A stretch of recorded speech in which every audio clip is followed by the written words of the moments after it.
የአማራ ልዩ ኃይል ከአካባቢው እንዲወጣ ተደርጓል ብሏል።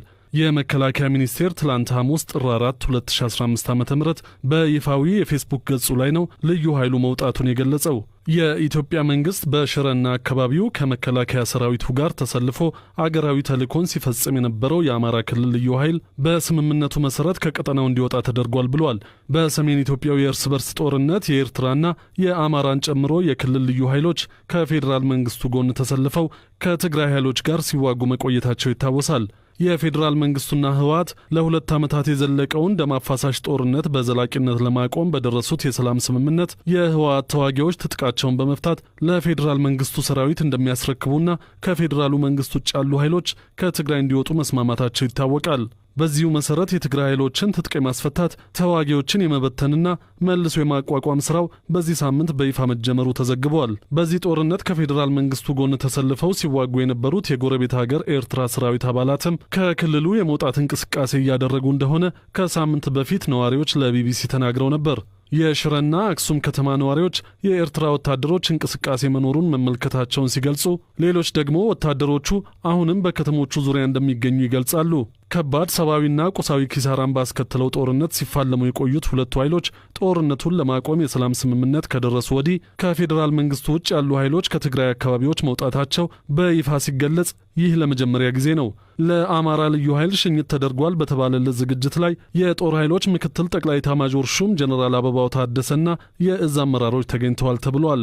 የክልሉ ጦር አካባቢውን ለቆ ሲወጣ አመራሮቹ የከፈልነው ዋጋ ለጋራ ሰላማችን ስንል ነውና በመንግስት ትዕዛዝ መሰረት በተደረሰው የሰላም ስምምነት ኃይላችንን ከሽረና አካባቢው እያስወጣን ነው ስለማለታቸው የአገር መከላከያ ሚኒስቴር ገልጿል። ኢሉ አባቡራ ዞን ሁርሙ ወረዳ ራሱን ነብይ ያለ የሚጠራ የሃይማኖት ሰባኪ በአስገድዶ መድፈር በጽንስ ማቋረጥና በግብረ ሰዶም ድርጊት ወንጀሎች የ8 ዓመት እስር ተፈርዶበታል። ተፈሪ አሰፋ የተባለው ተከሳሽ ወንጀሎችን በተበዳይ ሴቶች ላይ የፈጸመው ሃይማኖትን ተገን በማድረግ ነው ሲሉ የወረዳው አቃቤ ሕግ ተገኑ ብርሃኑ ለቢቢሲ ገልጸዋል። ይህ ተከሳሽ ነብይ ነኝ የሚል ሲሆን የራሱ ቤተ ክርስቲያንም አለው። ተከታዮቹም ወጣቶች ናቸው። የተከሰሰውን ጽንስ በማቋረጥና በማታለል ወንጀል ነው። 2 ሴቶች ጽንስ እንዲያቋርጡ አድርጓል። 11 ሴቶች ተከሳሹ ላይ አቤቱታ አቅርበውበታል። እነዚህን ሴቶች ከመድፈር ባሻገር አታሎ አገባቸዋለሁ ይላቸውም ነበር። ከሌሎቹ ሴቶች ጋር ደግሞ ከመልካም ስነ ምግባር በሚጻረር መልኩ የግብረ ስጋ ግንኙነት ፈጽሟል። ይህ ማለት አስቀያሚ በሆነና ከተፈጥሮ ውጭ በሆነ መንገድ ነው ግንኙነት የፈጸመው። ግንኙነት ሲፈጽምም በስልኩ ቀርጽ ነበር። ጽንስ እንዲቋረጥ ካደረጋቸው 2 ሴቶች መካከል አንዷ የ14 ዓመት ታዳጊ ናት። ጽንስ የማቋረጥ ወንጀል ከ3 እስከ 10 ዓመት የሚያስቀጣ ሲሆን በዚህ ወንጀል 2 ክስ ቀርቦበታል። ከመልካም ስነ ምግባር ባፈነገጠ መልኩ ግንኙነት መፈጸም ደግሞ እስከ 6 ወር ያስቀጣል። ስለዚህ በአጠቃላይ በ8 ዓመት ከ5 ወር ጽኑ እስራትና በ4,000 ብር እንዲቀጣ ተፈርዶበታል። ወንጀለኛው ግን የቀረበበትን ክስ ክዷል። መጨመሩን የኢትዮጵያ ሕብረተሰብ ጤና ኢንስቲትዩት አስታወቀ። የወባ ትንኝ ባህሪ መቀያየርና የአየር ንብረት ለውጥ ለስርጭቱ መጨመር ተጠቃሽ ምክንያት እንደሆኑ የኢትዮጵያ ሕብረተሰብ ጤና ኢንስቲትዩት ዋና ዳይሬክተር ዶክተር መሳይ ኃይሉ ለቢቢሲ ገልጸዋል።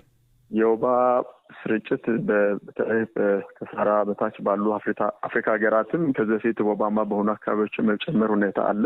እሱ ከአየር ንብረት ለውጥም ጋር ተያይዞ ሊሆን ይችላል። ለዚህ በተለይ ለወባ አስተላላፊ ትንኞች መራባት ምቹ ሁኔታ መፈጠር ሁኔታዎች አሉ። በሀገራችንም በዝቅተኛ ደረጃ የሚተላለፍባቸውና በከፍተኛ ደረጃ ወባ የሚተላለፍባቸው ወቅቶች አሉና በዚህ ዓመት ከባለፈው ነሐሴ ጨምሯል።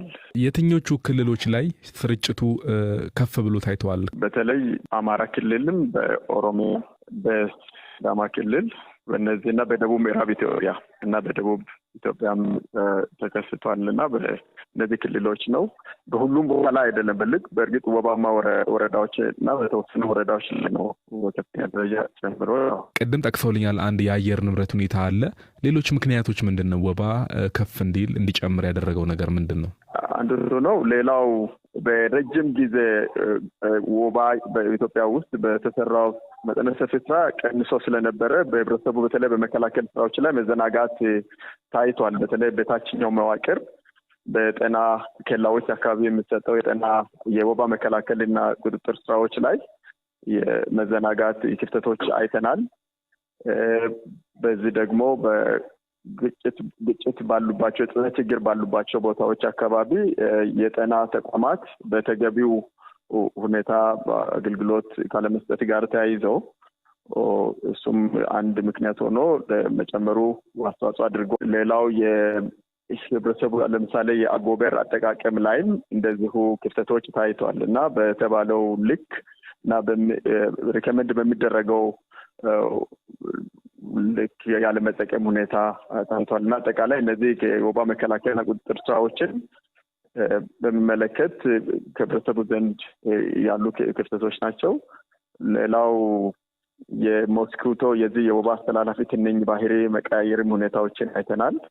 እሱ ላይም ለዚህ መጠን ምላሾች እየተሰሩ ናቸው። በምርምርም በመደገፍ እየተሰራ አለና እነዚህ ናቸው የበለጠ ትልቅ አስተዋጽኦ አድርገዋል ተብሎ የተለዩት። የወባ ስርጭትን ለመከላከል በእናንተ መስሪያ ቤትም ሊሆን ይችላል በጤና ሚኒስቴር በኩል እየተሰሩ ያሉ ተግባራቶች ምንድን ናቸው? ከዚህ በፊት ስትሰሩ ከነበረው የተለየ እርምጃ መውሰድ ጀምራችኋል? አዎ፣ የተቀናጀ ስራ በጤና ሚኒስቴር አስተባባሪነት በኢትዮጵያ ሕብረተሰብ ጤና ኢንስቲትዩት፣ በኢትዮጵያ መድኃኒት አቅራቢ ድርጅት፣ ሌሎችም ባለድርሻ አካላት አሉ። የተለያዩ አጋር ድርጅቶች የወባ መከላከል መቆጣጠር ለሚሰሩ የክልል ጤና ቢሮዎችና ሌሎች መንግስታዊ ያልሆኑና መንግስታዊ አካላትን በማቀናጀትና አንድ ላይ በመሆን አንደኛ የመከላከሉን ስራ በማጠናከር እስከ ታችኛው መዋቅር ድረስ ህብረተሰቡን በማንቀሳቀስ የግንዛቤ ማስጨበጫ ትምህርት በመስጠትና የተለያዩ የምርመራ የሕክምና መገልገያ ሕክምና ቁሳቁሶችንና መድኃኒቶችንም በተገቢው የማድረስ የምርመራ አገልግሎቶች ተደራሽነትን መጨመር እንደገና የአጎበር ስርጭትም ያው ለሌላቸው አጎበር ለሌላቸው ቤተሰቦች እንዲሰራጩ የማድረግ የመስጠት ስራ አጎበር ያላቸው ደግሞ በአግባቡ እንዲጠቀሙ ህብረተሰቡን የማስተማር ስራ እየተሰራ ነው እና ሌሎች ደግሞ የአካባቢ ጥበቃ ስራዎችን ለምሳሌ ለትንኝ መራባት ምቹ የሆኑ ቦታዎችን ውሃ የማፋሰስ ወይንም ለትንኝ መራባት ምቹ እንዳይሆን የማድረግ ስራዎች ያው የታወቁ ስልቶች አሉና እነዚህን እየተጠቀምን ነው። እነዚህ አንዳንድ የልማት ኮሪደር በሆኑ ቦታዎች ላይ የመስኖ ስራ የሚሰሩባቸው የግብርና ተግባራት የሚሰሩባቸው ቦታዎች ላይም በማቀናጀት ህብረተሰቡ በግንዛቤ አድርጎ